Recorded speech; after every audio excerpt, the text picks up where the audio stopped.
आज का जो डाउट है ना, ये बहुत सारे राइटर्स के मन में अक्सर रहता है और वो इस कारण डरे हुए रहते हैं कि वो ऐसा करे या फिर ना करे। देखिए, इस वीडियो को मैंने बनाने की सोची है कमेंट के जरिए, और वो कमेंट किया है RK333 ने। इन्होंने लिखा है, भाई फिल्म स्क्रिप्ट पर कॉन्टैक्ट डिटेल्स लिख सकते हैं या नहीं। देखिए, इनका क्वेश्चन भले ही छोटा है लेकिन बहुत ही ज्यादा इंपॉर्टेंट है। देखिए, इनका कहने का मतलब यह है कि जब वो फिल्म की स्क्रिप्ट लिखते हैं और उसमें जो टाइटल पेज बनाई जाती है, जो फर्स्ट पेज बनाई जाती है, जहां पर आपका नाम वगैरह रहता है और आपके स्क्रिप्ट की जो टाइटल रहती है वो रहती है, तो उसमें आप अपने कॉन्टैक्ट डिटेल्स लिख सकते हैं या नहीं लिख सकते हैं। उसमें एड्रेस की भी कॉलम रहती है। अगर आप किसी स्क्रिप्ट राइटिंग सॉफ्टवेयर का यूज करते हैं, जैसे फाइनल ड्राफ्ट वगैरह अगर आप यूज करते हैं, तो उसमें एड्रेस का भी कॉलम बना हुआ रहता है। तो क्या आप उसमें कॉन्टैक्ट नंबर, एड्रेसेस ये सब लिख सकते हैं या फिर नहीं लिख सकते हैं? तो आज आप इस वीडियो में पूरा बने रह करके जानिए। चलिए शुरू करते हैं। हाय एवरीवन, मैं हूं आकाश रजक और आप देख रहे हैं RS फिल्म्स प्रोडक्शंस। अगर आप हमारे चैनल पर नए हैं तो इसे सब्सक्राइब जरूर कर लीजिए, क्योंकि सब्सक्राइब करेंगे तो आपको स्क्रिप्ट राइटिंग और फिल्म मेकिंग की वीडियोस रेगुलर देखने को मिलेगी। देखिए, होता क्या है कि जब भी आप एक स्क्रिप्ट लिखते हैं तो उसमें आप टाइटल पेज क्रिएट करते हैं। जो आपका फर्स्ट पेज होता है ना, वो टाइटल पेज क्रिएट करते हैं। उसमें आपकी स्क्रिप्ट की जो टाइटल रहती है ना, वो लिखी जाती है और उसके बाद फिर आपका नाम लिखा हुआ रहता है, फिर आपके कॉन्टैक्ट नंबर और एड्रेस लिखे हुए रहते हैं। तो यूजुअली अगर आप स्क्रिप्ट को प्रोड्यूसर को सेल करने के लिए लिख रहे हैं तो फिर डेफिनेटली आपको उसमें अपने कॉन्टैक्ट डिटेल्स को और अपने एड्रेस को लिखना चाहिए। क्यों लिखना चाहिए? क्योंकि जो प्रोड्यूसर है उस तक वो स्क्रिप्ट जाएगी, और अगर आपकी स्क्रिप्ट वहां तक जाती है और आपका कॉन्टैक्ट डिटेल्स उनके पास नहीं रहेगा तो फिर वो आपको कैसे कॉन्टैक्ट करेंगे। तो इसीलिए अगर मान लीजिए कि आपने वहां पर नहीं लिख करके रखा है तो आप लिख दीजिए, क्योंकि आप प्रोड्यूसर को सेल करने के लिए जा रहे हैं। देखिए, जब आप अपनी स्क्रिप्ट को प्रोड्यूसर को देते हैं ना, तो आप दो तरीके से दे सकते हैं। पहला तरीका है कि आप उन्हें ईमेल कर सकते हैं, और दूसरा तरीका है कि आप उन्हें डायरेक्टली हार्ड कॉपी दे सकते हैं। तो ईमेल जो रहेगी उसमें तो आप जो डिजिटल फाइल है वो आप देंगे, और जो आप हार्ड कॉपी उन्हें देंगे वो आप उनको डायरेक्टली हैंड ओवर करेंगे। अब देखिए, मान लीजिए कि उनके पास बहुत सारे फाइल्स आए हुए रहते होंगे, उसमें से अगर आपके स्क्रिप्ट में कॉन्टैक्ट डिटेल्स वगैरह नहीं रहेंगे तो फिर वो आपको कैसे कॉन्टैक्ट करेंगे? ईमेल पर अगर रहेगा तो चलिए ईमेल में वो आपको लिख देंगे, लेकिन अगर आपने हार्ड कॉपी सबमिट किया है तो फिर कैसे काम चलेगा?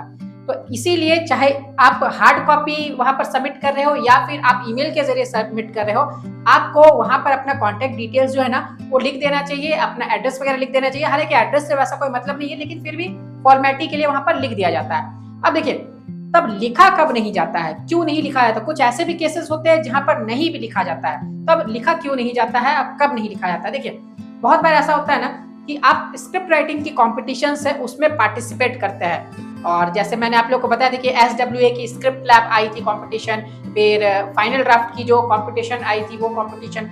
तो इन दोनों ही कॉम्पिटिशन्स में ये पूरा वहां पर साफ साफ उनके वेबसाइट पर लिखा हुआ था कि आप अपना कॉन्टैक्ट डिटेल्स, नाम वगैरह तक स्क्रिप्ट में नहीं लिखेंगे।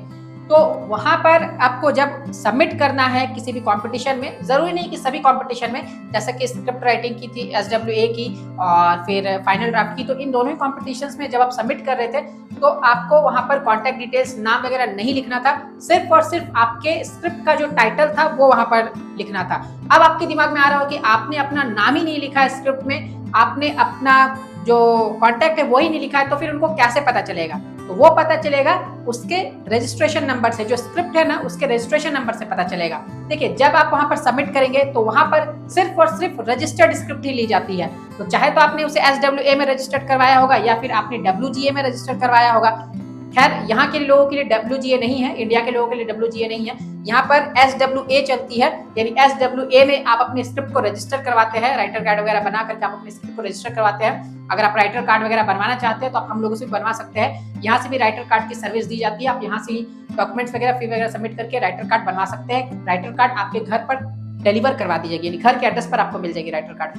तो अगर आपको बनवाना है राइटर कार्ड तो इसके लिए आप हमें स्क्रीन पर दिए गए नंबर पर कॉन्टैक्ट कर सकते हैं। तो एनीवे, देखिए, राइटर कार्ड बनवा करके आप अपने स्क्रिप्ट को जब रजिस्टर करवा लेते हैं तभी आप पार्टिसिपेट कर सकते हैं इस तरह के कॉम्पिटिशन्स में। अब देखिए, राइटर कार्ड जब आप बनवा करके स्क्रिप्ट को रजिस्टर करवाते हैं तो सभी स्क्रिप्ट्स में आपको एक रेफरेंस नंबर मिलेगा, एक रजिस्ट्रेशन नंबर मिलेगा। तो उससे आपको वहां पर लिखना होगा फॉर्म फिलअप के समय। जब आप कंपटीशन का फॉर्म फिलअप करेंगे ना तो आपको रजिस्टर्ड नंबर वहां पर लिखना पड़ेगा। तो जो रजिस्ट्रेशन नंबर आपने वहां पर लिखा है, उस रजिस्ट्रेशन नंबर में आपके पूरे डिटेल्स रहते हैं और आपके फॉर्म में भी पूरे डिटेल्स है।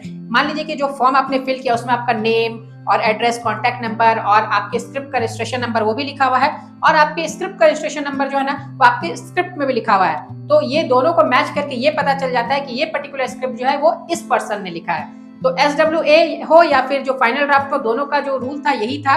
और बाकी भी स्क्रिप्ट राइटिंग की कॉम्पिटिशन्स होती है, लेकिन जो ज्यादातर कॉम्पिटिशन्स रहती है ना उसमें इस तरह का नहीं होता है। वो आपको बोलते हैं कि आप अपना कॉन्टेक्ट डिटेल्स और स्क्रिप्ट वगैरह के जो टाइटल है वो और अपना नाम है वो सब लिख करके दीजिए।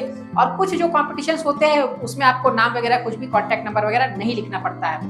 तो अब आपको समझ में आया होगा कि आपको कब लिखना चाहिए, कब नहीं लिखना चाहिए।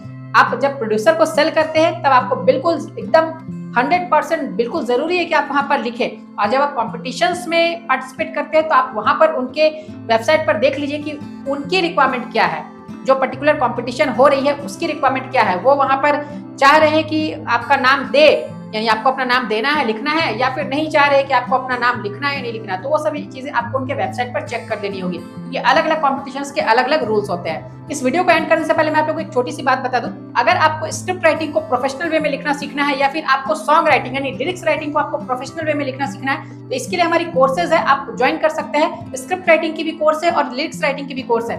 तो अगर आपको सीखना है प्रोफेशनल वे में लिखना, जिसमें आप लोग को बेसिक टू एडवांस लेवल तक सिखाया गया है, तो आप इसके लिए हमें स्क्रीन पर दिए गए नंबर पर कांटेक्ट कर सकते हैं। इन दोनों कोर्सेज में टाइम टू टाइम ऑफर्स भी चलते रहते हैं। आप स्क्रीन पर दिए गए नंबर पर कांटेक्ट करके ऑफर के बारे में भी जान सकते हैं और इस कोर्स के बारे में अधिक जानकारी भी ले सकते हैं और फी वगैरह भी पता कर सकते हैं, या फिर डायरेक्टली आप ज्वाइन भी कर सकते हैं। तो उम्मीद करता हूं कि आपको वीडियो पसंद आया होगा। तो वीडियो पसंद आया तो इसे लाइक जरूर कीजिए, चैनल पर नया है तो इसे सब्सक्राइब करके रखिए। फिर मिलेंगे एक नए वीडियो में। Love you and bye bye.